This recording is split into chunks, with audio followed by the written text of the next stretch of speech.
7h46, l'interview vérité d'Europe 1. Il est venu en voisin, puisque la mairie de Marseille est à moins de 100 mètres de l'OM Café, où nous sommes en direct ce matin.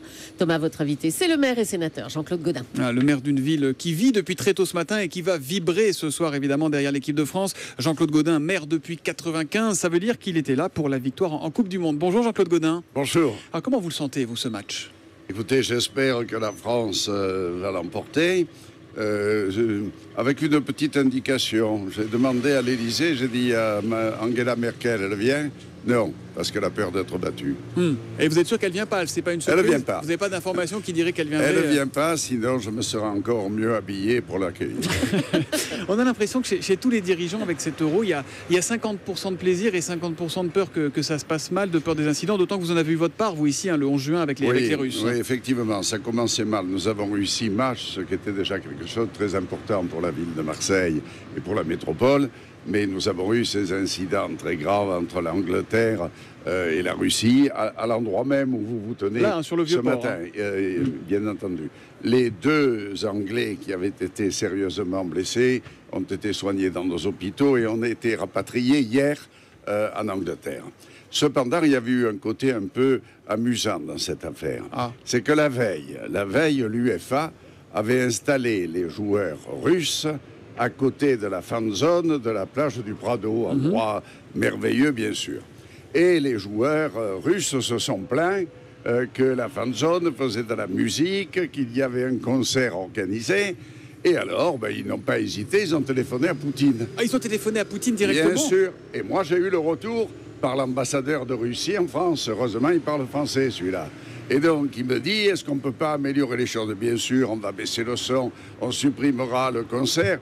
Sauf que moi, je ne peux pas le dire à Poutine. Sauf que j'ai aussi quand même le numéro de téléphone de Gérard Depardieu. Et comme ils sont toujours ensemble avec Poutine, Gérard Depardieu le lui dira. Donc vous avez transmis le message à Gérard Depardieu, qui est donc le messager entre Jean-Claude Gaudin et Vladimir Poutine. Pour redevenir sérieux un instant, après ces incidents, vous aviez déclaré que les autorités locales avaient été complètement débordées. Est-ce que la sécurité est encore renforcée pour ce soir ? C'est pas un match a priori très inquiétant. Oui, non, mais tous les efforts avaient été faits dans l'hypothèse de quelque chose de plus grave qu'un affrontement entre hooligans. C'est sur la sécurité face au terrorisme que depuis des mois et des mois, avec le préfet de police, avec le préfet, avec les autorités de l'État, avec ici les marins-pompiers, les hôpitaux, nous avions organisé quelque chose au cas où il y aurait un malheur plus important. Évidemment, le reste, le premier jour, on a été un peu surpris. Dieu merci. Depuis, les autres matchs se sont déroulés dans la fête est belle ici aussi à Marseille. Et la fête est belle, et tout le monde en profite. Les retombées économiques sont importantes aussi. Oui, c'est intéressant parce que 6e match, dernier match ce soir, est-ce que les affaires sont bonnes, les comptes sont bons pour Marseille ? Oui, d'abord parce que nous avons eu à peu près 360 000 spectateurs. Bon, nous avons eu beaucoup plus de visiteurs. C'est pas facile de trouver une chambre d'hôtel ici. Voilà, on en a fait l'expérience. Au moins, les hôteliers ne se plaindront pas, parce que le premier jour, j'ai quand même dû recevoir tous les cafetiers, tous les limonadiers qui se plaignaient des prédations que les hooligans avaient organisées et réalisées. Bon, depuis lors, les choses vont bien. C'est une bonne opération pour l'économie de cette ville qui en a besoin, de la métropole qui en a besoin, et pour le sport, nous sommes effectivement sur les fonds baptismaux du football.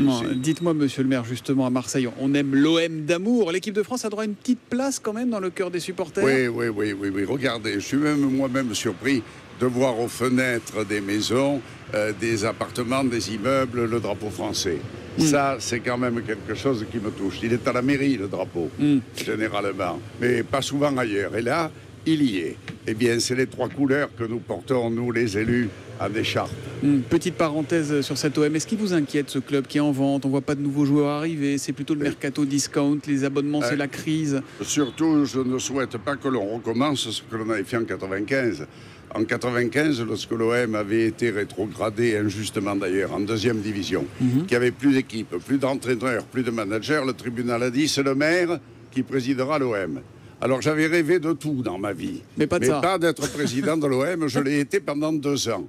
Et je vous fais d'ailleurs observer gentiment que ce sont les 2 seules années où la justice n'a rien eu à dire.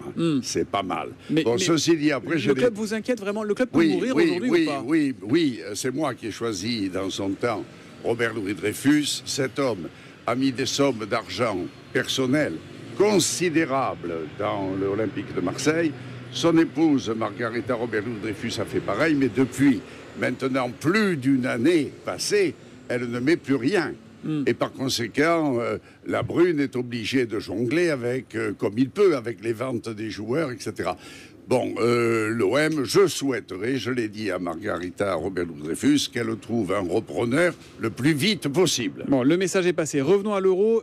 Angela Merkel ne sera pas là. Qui sera là ce soir alors, au stade, le président de la République, on me dit Thierry Braillard, le secrétaire d'État au sport, peut-être d'autres ministres.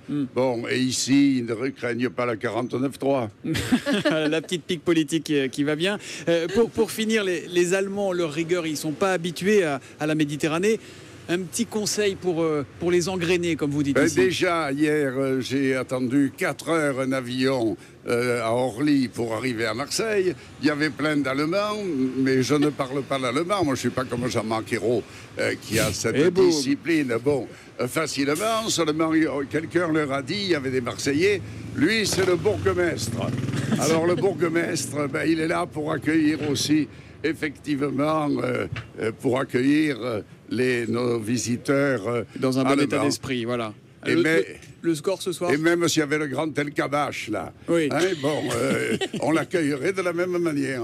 Il est là, il est avec nous à Paris, on l'entendra tout à l'heure, Jean-Pierre. Le score pour ce soir, Jean-Claude Gaudin? Jamais de pronostic, sauf sur les élections. Et d'ordinaire, je les gagne. J'espère que l'équipe de France fera pareil. Bon, j'espère qu'on n'aura pas besoin d'un 49-3 en tout cas pour battre les Allemands. Merci Jean-Claude Gaudin d'avoir été avec nous en direct ce matin ici sur le vieux port de Marseille. Vous êtes sûr que c'est pas Jean-Claude Pagnol? Non. Europe 1, il est 7h53. On me l'a souvent dit, mais ça m'a toujours porté bonheur. Tant mieux. Voilà.